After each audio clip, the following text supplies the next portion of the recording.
Alcove Mall. I can't say I've heard of it, but according to friends and family, it was something special. It was 2 hours away from where I live, and from what I've heard from other people, it seemed like a cool place to hang out. One of my brother's friends said he'd take girls here on dates, hit the food court, watch a movie, and then sneak off somewhere to have sex. Then the late 90s hit and the mall started tanking. The rent got higher to try and stay afloat, but unfortunately the store vendors couldn't keep up.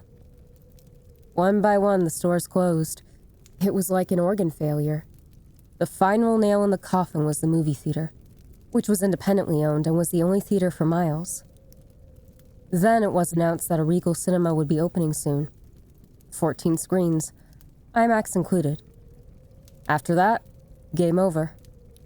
I only know about this stuff because my family loved to talk about memories they had while they drove past it.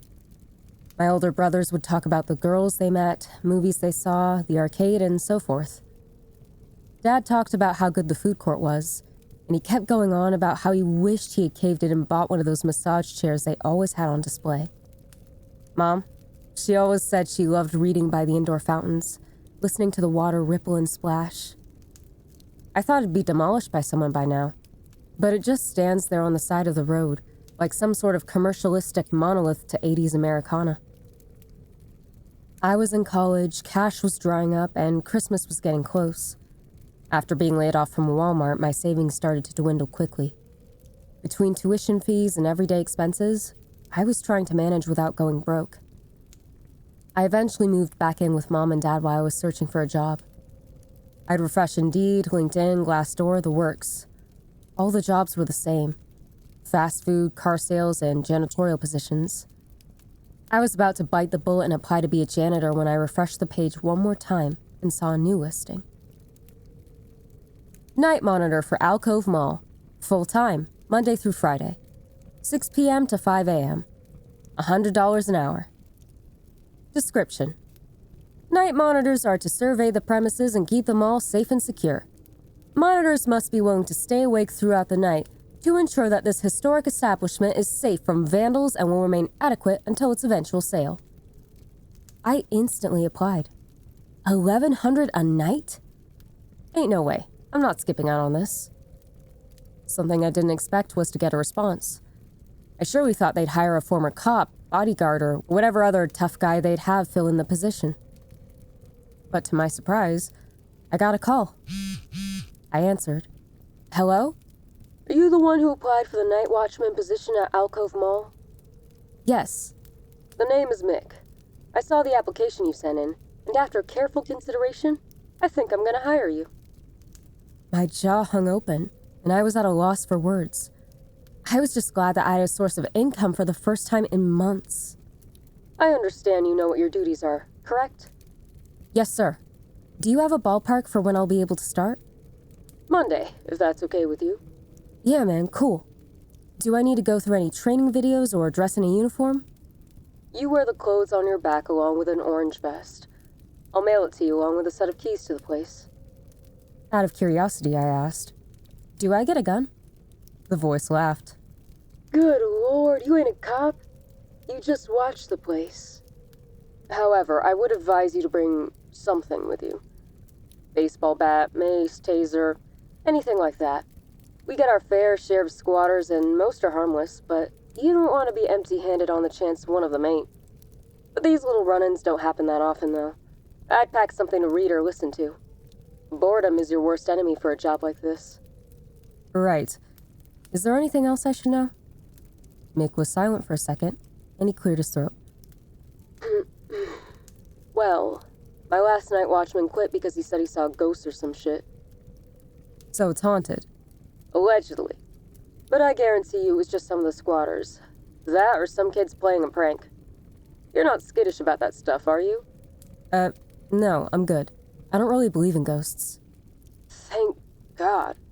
The last guy drove me fucking nuts about this superstitious paranormal shit. Best of luck, kid. I'm 29. Okay, bye. Eventually, the mail came. A bright orange reflective vest, along with a set of keys, all of them discolored with age. Phone calls and applications are one thing, but actually receiving my vest just made it a little more real. Dad walked by, patted me on the back and congratulated me. Mom made me supper to take with me. I had a thermos full of chicken noodle soup, a spoon, and a bowl. As for entertainment, I brought my phone, a charger, and a Bluetooth speaker with me, as well as a copy of Outer Dark by Cormac McCarthy. I also brought an aluminum baseball bat. I was set. I pounded an energy drink and went off to my new job.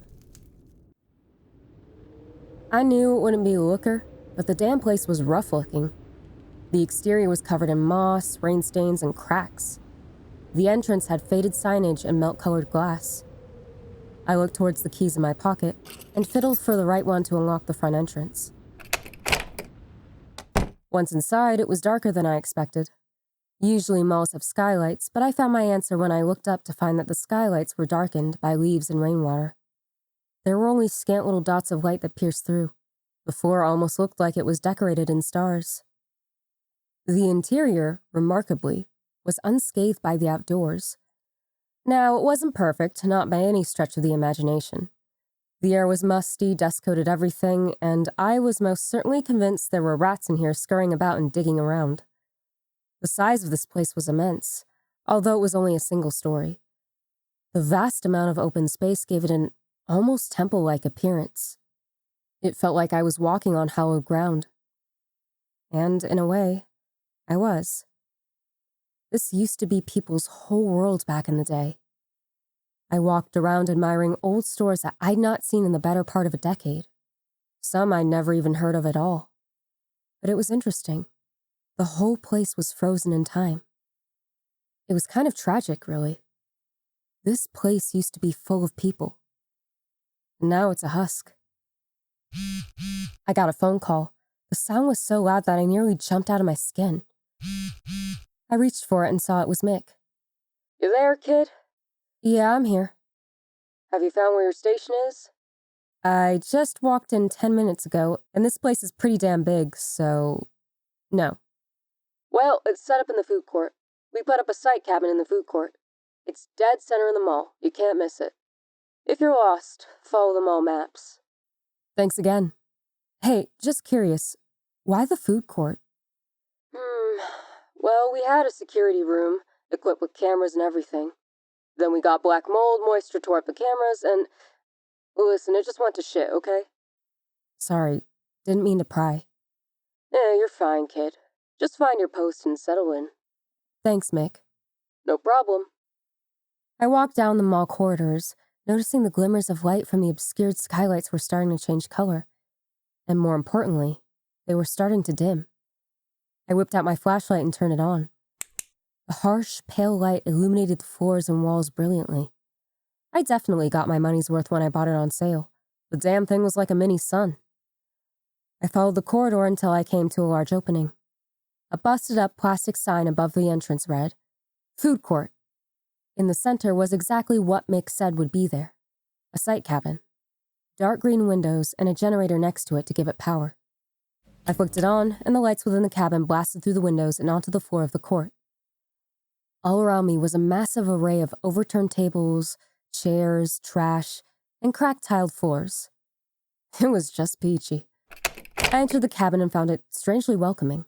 The rest of the mall was dark, damp, and just plain creepy.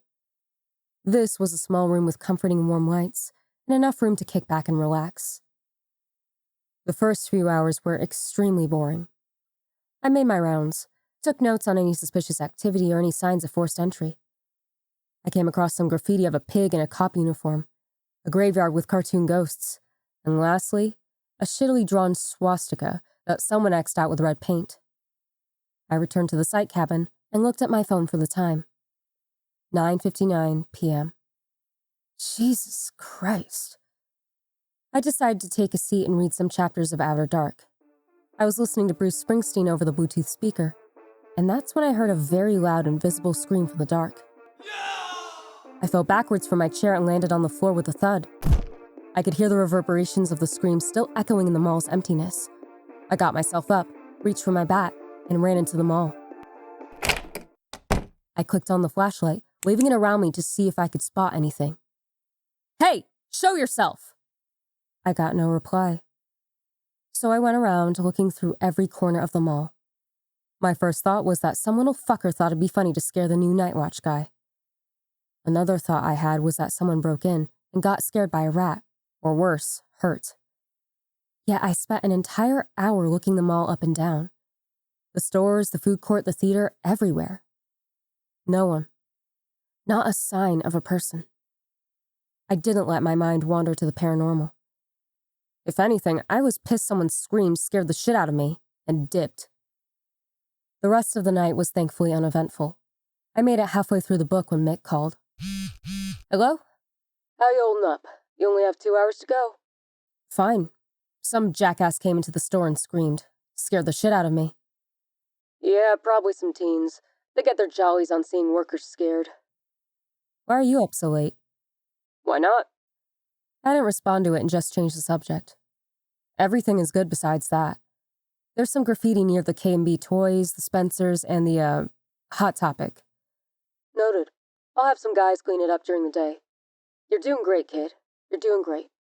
Remember to be back at the same time tomorrow, okay? I collapsed into my bed when I came home. I had no dreams, but I awoke feeling sore and tired from all of the walking I did yesterday. I returned the next day and was less creeped out by the interior this time. However, I did take note of something I had never noticed the first night. The mall must have closed during Christmas. Hanging from the ceiling were threads of tinsel of red, green, and gold.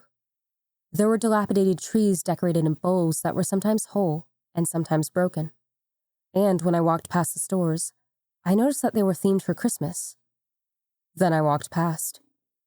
The theater was even showing How the Grinch Stole Christmas, and on the top of the marquee, there was a massive sign that said, Happy Holidays from Alcove Mall. How the fuck did I miss that? I murmured to myself. The night was normal.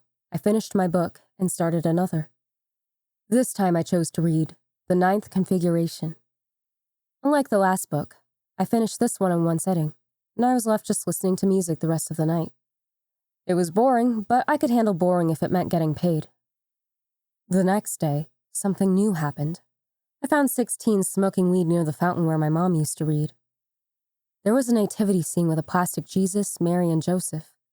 The kids were halfway through talking about how creepy the mall was when I turned the flashlight on them, and they scurried away like roaches before I could say anything to them. When I turned around to look at the fountain, I saw a face staring at me from the ceiling. Stark white with black eyes. I almost screamed, but when I looked closer, it was angelic, but plastic. I pointed the flashlight at the rest of it and realized it was an angel, dangling from the ceiling. Golden wings, red robe, yellow hair, and she even had a little halo attached to the crown of her head. How in the fuck did I miss you? I got up, brushed myself off, and walked around to finish looking over everything else before I went back to the site cabin. Oddly enough, this looked more Christmassy. The store windows had little advertisements for holiday sales, and there was more holiday decor within the gutted stores. Turned over plastic Santas, styrofoam snowmen, and there were even paper snowflakes hanging from within the stores. And strangely, all of this felt new, but it couldn't have been new. Everything was old, weathered, and aged by time. I returned to the cabin to find a rat sniffing my thermos. Hey, get the fuck out of here! It scurried away, and I shooed it out of the room. I sat in my chair and texted Mick about the kids. He just sent a thumbs up emoji. I got 3 chapters into Under the Dome when a loud electronic screech assaulted my ears. I clasped my hands over them and gritted my teeth until it stopped. It took me a second to realize what it was. It was the mall's sound system, turning on. Then, it started to play music. My skin began to crawl as Bing Crosby's voice played on the scratchy speakers and echoed into the grand emptiness that was Alcove Mall. I called Mick, but he didn't answer.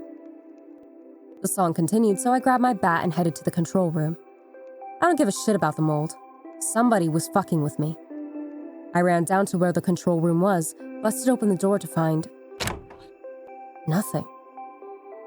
I pulled my shirt up over my nose as I observed the dead equipment that littered the room. Then, just as abruptly as it started, the music was gone. When I awoke the next evening, I had a missed text. I opened it to check who it was from, and I saw Meg's contact. "You try to call me?" I replied. Yeah, someone was playing music over the speakers in the mall. Went to check but found no one. "Weird. Can the speakers be turned on?" "Not at this point. They probably wouldn't work." "Well, they worked just fine last night." "Well, if it happens again, keep me posted." "Sure thing." The next night got stranger. I went inside, and this time there was a little metal sign pointing towards the center of the mall. "Meet Santa Claus." I gripped my baseball bat a little tighter and headed for the site cabin. I was sure that this wasn't here before, but maybe I was just tired or stressed or whatever the fuck. At this point, the Christmas stuff was starting to make me worry about my own Christmas shopping. My brother Steven had been wanting a new pair of steel-toed boots for his work, but Mom said she didn't want anything, but made it abundantly clear she wanted a new sewing machine. Then there was my dad, who was impossible to buy for. Whatever he needed, he bought himself. While I was in the cabin, I fell asleep. I know we weren't supposed to sleep on the job, but it's just one of those sudden things. I don't know if it was sleep deprivation or not, but I just went. The speakers turned on. Music played again. It was Autry. I jolted awake and grabbed my bat in a singular motion. I left the cabin, bat in one hand, flashlight in the other, looking around.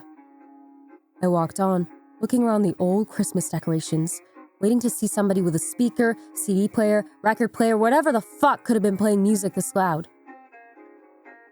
I didn't want to believe it was the speakers. Mick said it himself that they didn't work. Yet here I was, listening to Here Comes Santa Claus in a dead mall. I turned the corner and was stopped in my tracks.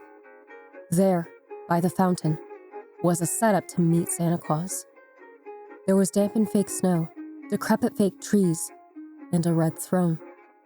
In front of it all was an old camera and a withered flash umbrella.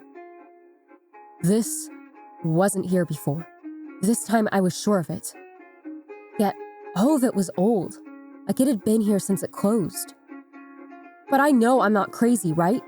Maybe someone put these here, got them from a storage closet, and placed them. That was the only explanation.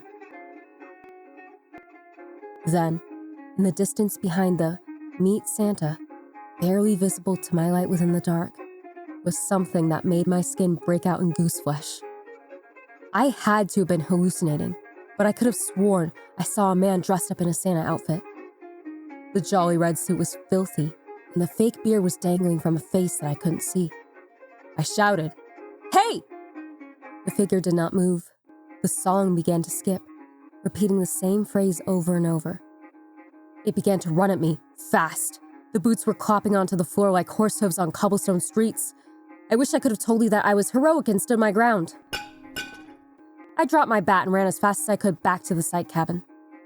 I could hear it running behind me, the boots thudding, growing closer, too close. All while the sadistic, repetitive Christmas jingle blasted through the distorted speakers. I made it to the food court and slammed the door behind me, locking it back. I waited for something to start pounding at the door, but nothing came. The music stopped, but I just sat there in the cabin, waiting. I wasn't taking any chances whatsoever. I'm pretty sure I was petrified in fear. Eventually, I fell asleep. I don't know when or how, but I did. I was awoken by a phone call from Mick. "Hey, what's going on, kid?" "Mick, someone broke into the mall and chased me." His voice got very low and serious. "Tell me everything.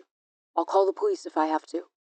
"It's one guy. He's wearing an old Santa outfit and I just got freaked out, man. I just ran." "Shh, calm down. Is he still in the mall?" "I'm not sure. I think so." Okay. Right now, it's 3 a.m. Just call it and go home, okay? I'll chip in a bonus for you for Christmas. Sound good?" I didn't know which was crazier, the bonus or having me just try to walk out of here when that guy was still here. I just responded with a simple, "Okay." "Good. I'll call the police. They'll be there shortly. You can't stay where you are. You're gonna have to let them in." "Oh, okay. I can do this. Stay strong, kid. I shone my flashlight out of the windows of the cabin to see if anything was waiting for me outside. There was nothing. I grabbed the keys and ran for the exit.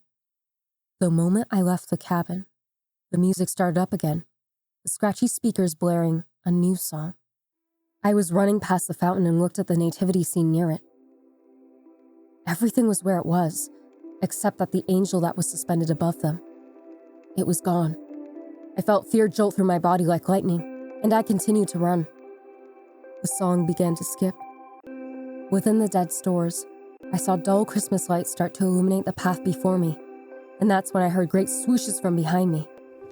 It sounded like a pair of great wings rising and falling. I looked behind me. Within the dark, barely lit halls of Alcove Mall, the plastic angel was flying above me. Her plastic shell was lit by dull reds and greens, and the artificial wings, defying all common sense, flapped like some mythical bird.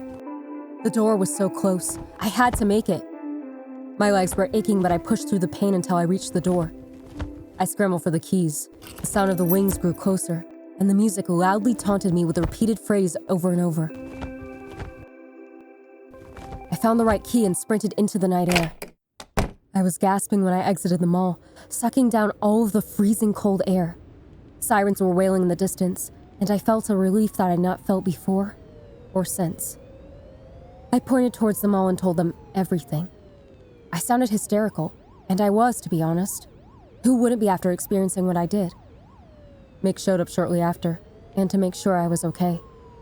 By the time they searched the building up and down, they didn't see anyone, and asked me for the mall Santa's description, but I couldn't give anything other than what he was wearing. I didn't mention the plastic angel. No one would believe me if I did. After they wrote up the report, Mick turned to me and said he'd treat me to breakfast. The Waffle House was empty, its yellow lights illuminating the wet asphalt of the parking lot. Mick covered the meal, and I got eggs, hash browns, bacon, and some waffles. He got waffles, sunny-side-up eggs, and ham. We ate in silence, and he asked, "You gonna be okay?" "Yeah. I'll be hiring more help soon. Less work, more free days." I didn't know whether this was a blessing or not, considering I'd have to go back. I came close to telling him I wanted to quit, but the money was good, especially with the holidays coming up and tuition still piling up. I just said, "I appreciate it. Hey, you've got the next 2 weeks off. Enjoy Christmas. And expect that bonus soon."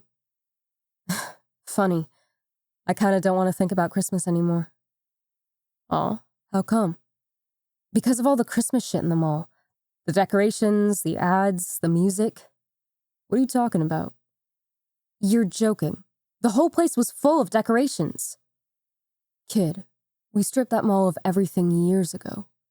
All that's left on the walls and ceiling is just old paint. I am recording this because I know what I saw. I know that Mick means well, but he wouldn't believe me. I'm not sure my family would believe me either. But right now, I awoke first on Christmas morning to get the presents ready for everyone to open, and I found one I didn't recognize. It was an oblong box with old-school-looking wrapping paper, and it simply read, "From Santa Claus." I opened it, and I found my baseball bat. The same one I dropped on the filthy mall floor 2 weeks ago. Beneath it was a Christmas-themed gift card that read, "It's always Christmas at Alcove Mall.